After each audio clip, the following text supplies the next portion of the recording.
예수 안에 우리가 순종함이 복됩니다. 주님을 따라가며 순종함이 우리에게 가장 복된 일입니다. 예수 따라가며 복음 순종하며 우리 행할 길 완하겠네. 주를 의지하며 순종하는 자를 주가 늘 함께 하시리라. 할렐루야.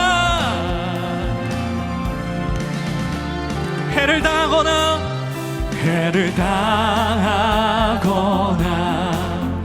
우리 고생할 때 주가 위로해 주시겠네. 오, 주를 의지하며 순종하는 자를 주가 안위해 주시리라.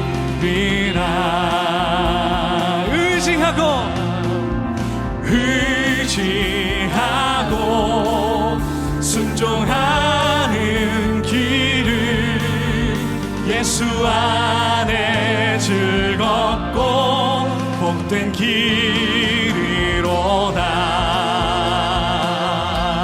아멘. 남의 짐을 지고 슬픔 위로하며 주가 상급을 주시겠네. 오, 주를 의지하며 순종하는 자 항상 복 내려 주시리라.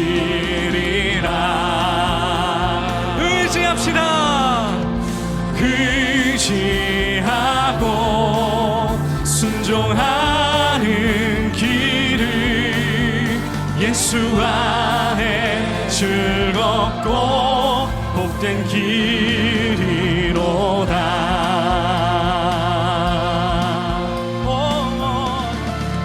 우리 받은 것을 주께 다 드리면 우리 받은 것을 주께 다 드리며 우리 기쁨이 넘치겠네. 주를 의지하며 순종하는 은혜를 풍성케 하여 주십니다. 은혜 풍성케 하시리라. 순종합시다. 의지하고 순종하는 길을 예수 안에 즐겁고 복된 길. 마지막으로 의지하고 순종하는 길을 예수 안에. 우리 마지막 한 번만 더. 예수 안에 즐겁고 복된 길이로다. 가장 복된 길을 우리에게 보여주시는 주님, 시간 우리가 순종함으로 말씀 위에 서겠습니다. 주님을 신뢰함으로 서겠습니다. 할렐루야. 주님이 찬양받기 합당하십니다.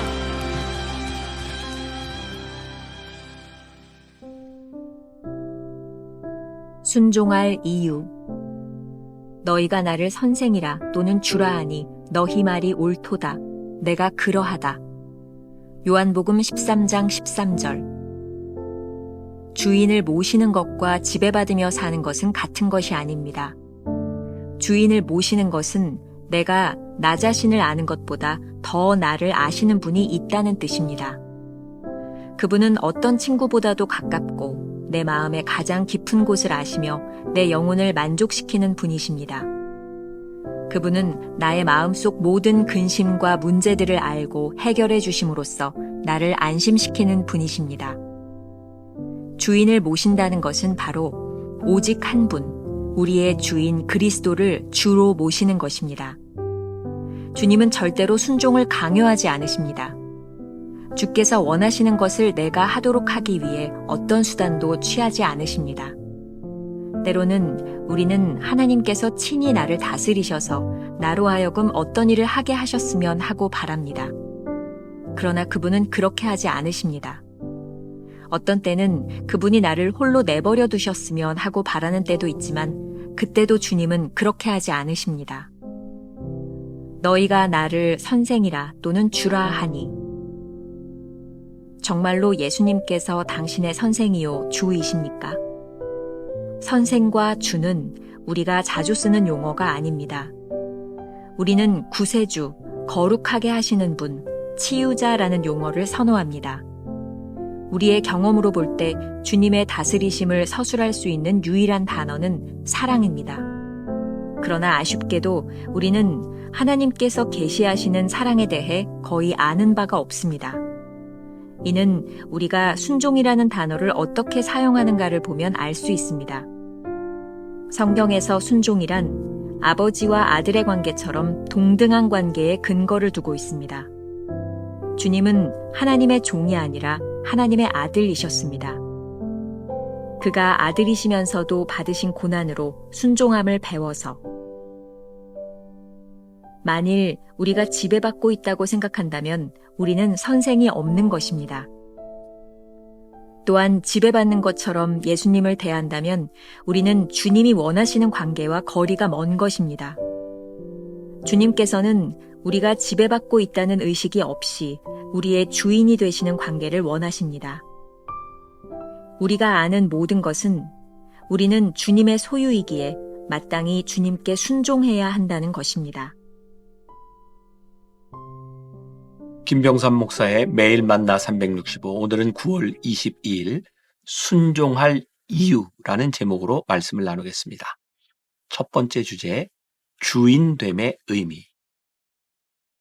어제 묵상을 통해 선교사로 부름받는 것이 어떤 예정된 운명이었는지를 살펴보았습니다. 하나님의 영화로운 목적에 동참하는 것이 얼마나 영광스러운 일일까요? 오늘 묵상에서는 선교사라는 말이 한 번도 등장하지 않지만 사실은 선교사가 되기 위한 선행 조건이 무엇인지를 설명하고 있습니다. 챔버스는 우리가 분명히 알아야 할 것에 대해서 이렇게 이야기를 합니다. 주인을 모시는 것과 지배받으며 사는 것은 같은 것이 아닙니다.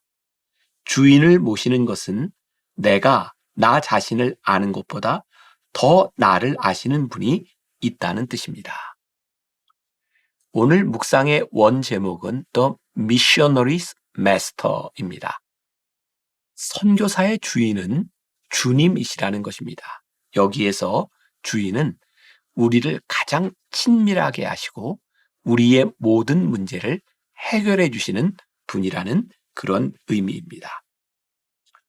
주 되심, 이것의 특징은 순종을 강요하지 않는다는 것입니다. 늘 우리에게 순종의 선택권을 넘기는 것이죠. 사실 우리에게 주어진 의지에는 부담스러운 면이 많습니다. 그냥 하나님께서 명령하시고 우리가 따라간다면 훨씬 수월하지 않을까 생각하기도 합니다. 어떤 경우에는 주님이 우리를 다루지 마시고 그냥 내버려 두셨으면 하는 마음을 가질 때도 있습니다. 그런데 주님은 그렇게 하시지 않습니다. 참 어렵습니다. 예수님은 우리의 주인이시지만 강요도 방관도 하지 않으시니 말입니다. 오스왈드 챔버스의 도움의 장소라는 책에서 이 부분을 잘 설명해 주고 있습니다. 제가 읽어드리죠. 참된 스승은 자신이 스승임을 주장하지 않는다. 종종 우리는 주께서 우리에게 강요하시기를 원한다. 그러면 잘 순종할 수 있을 것이라고 생각한다. 그러나 우리의 신앙생활에서 예수 그리스도께 순종하는 것은 본질적인 것임에도 불구하고 예수님은 결코 순종을 강요하지 않으신다. 주님은 절대로 나를 굴복시키기 위해 어떤 수단도 사용하지 않으신다. 대신에 나의 부족을 채우시며 나의 불순종을 용서하신다. 만일 제자가 되려고 한다면 우리는 절대적으로 주님께 순종하는 것을 배워야 한다. 그리스도인의 삶의 초기 단계에서는 자유함이 특징이다. 분명히 그렇다. 그러나 이 자유는 한 가지만을 위한 자유임을 잊지 말라. 오직 주인께 순종하기 위한 자유라는 사실을. 우리에게 주어진 순종의 자유가 축복이라는 생각이 들지 않나요? 나보다 나를 더 잘 아시는 주님께 순종하는 것은 인생의 가장 큰 축복이 아닐 수 없습니다. 우리 삶에서 그분의 다스림이 시작되기 때문입니다. 우리가 기억해야 될 한 줄 노트. 주님은 우리를 다스리시지만 강요하지는 않으십니다. 두 번째 주제, 진정한 관계. 오늘 묵상 본문은 요한복음 13장 13절입니다. 너희가 나를 선생이라 또는 주라 하니 너희 말이 옳도다. 내가 그러하다. 여기서 우리가 물어야 할 질문이 있습니다. 정말 예수님께서 우리의 주요 선생이 되시느냐입니다. 예수님이 우리의 주가 되심을 가장 잘 설명할 수 있는 것은 사랑입니다. 첫 번째 주제에서 이야기했듯이 주라는 말은 우리가 단순히 지배를 받는 것이 아니라 사랑의 관계 속에서 다스림을 받는다는 의미입니다. 그러므로 사랑의 관계 속에서 주 되심을 이해할 때 그것은 순종을 통해 나타납니다. 지배가 아닌 사랑의 관계 속에서 순종이 나옵니다. 이러한 관계를 본문에서 히브리서 5장 8절을 통해 설명하고 있습니다. 그가 아들이시면서도 받으신 고난으로 순종을 배워서. 순종이란 아버지와 아들처럼 동등한 관계에 기초합니다. 예수님은 동등하나 순종하셨습니다. 그것은 사랑에 기초한 관계입니다. 아버지의 사랑 때문에 기꺼이 고난받으시면서 순종하셨습니다. 이 관계에 대해 챔버스는 이렇게 설명하고 있습니다. 만일 우리가 지배받고 있다고 생각한다면 우리는 선생이 없는 것입니다. 또한 지배받는 것처럼 예수님을 대한다면 우리는 주님이 원하시는 관계와 거리가 먼 것입니다. 주님께서는 우리가 지배받고 있다는 의식이 없이 우리의 주인이 되시는 관계를 원하십니다. 바로 이것이 챔버스가 말하고 있는 진정한 관계입니다. 우리가 주님께 순종하는 것은 그분이 우리를 지배하시기 때문이 아닙니다. 그분이 우리를 사랑하심을 알기에 순종하는 것입니다. 우리가 그분의 완전한 소유임을 믿기에 마땅히 순종하는 것입니다. C.S. 루이스의 예기치 못한 기쁨이라는 책에 이 놀라운 관계를 잘 설명해주고 있습니다. 제가 읽어드립니다. 나는 무슨 협박이나 약속 때문에 타락하게 될까봐 무서웠다. 그러나 거기에는 협박도 약속도 없었다. 그분의 명령은 준엄했지만 배후에 제재 장치는 없었다. 오직 하나님은 하나님이시기에 나는 그분께 순종해야 했다. 왜 하나님께 순종해야 하는가 하는 질문의 답은 결국 하나님이시니까이다. 하나님을 안다는 것은 우리가 마땅히 그분께 순종해야 한다는 사실을 아는 것이다. 하나님의 본질 자체가 그분의 주권이 법적으로 정당한 것임을 보여준다. C.S. 루이스는 자신의 회심 경험을 돌아보며 어떤 협박이나 회유 없이 하나님의 본질을 깨달아 감사하다고 말하고 있습니다. 또 하나님의 명령은 하나님이시기에 그 자체로 준엄한 권위를 가진다고 말하고 있습니다. 이 사실을 아는 것이 바로 하나님을 아는 것입니다. 여기서 주님의 다스리심이 우리에게 얼마나 큰 축복인지를 깨닫습니다. 주님의 다스리심에 모든 것을 맡긴 후에 누리는 평안은 우리에게 큰 축복입니다. 주님의 다스리심에 모든 것을 맡길 때 우리는 모든 결과에 초연하게 될 것입니다. 주님이 모든 환경을 조성하실 것이고 그분이 원하시는 것으로 우리를 인도하실 것을 믿기 때문입니다. 주님 뜻대로 풍성하게도 가난하게도 하실 것입니다. 그러나 이것은 우리가 상관할 필요가 없습니다. 우리가 해야 할 단 한 가지 일은 그분은 나의 주인이라는 생각을 유지하는 것뿐입니다. 우리가 기억해야 될 한 줄 노트. 순종은 사랑의 관계에서 다스림을 받을 때 자연스럽게 나오는 행동입니다. 오늘 하루 이런 질문을 가지고 살아봅시다. 삶의 전반적인 영역에 하나님의 다스리심이 있음을 인정할 수 있습니까? 그 다스림이 순종으로 인해 찾아왔음을 확신할 수 있습니까? 기도하겠습니다. 오늘 주님의 다스림을 우리들이 함께 묵상했습니다. 예수님 당시 제자들이 예수님을 주요 선생이라고 고백했던 것처럼 우리도 그렇게 주님을 고백하고 있는지 돌아보게 하여 주옵소서.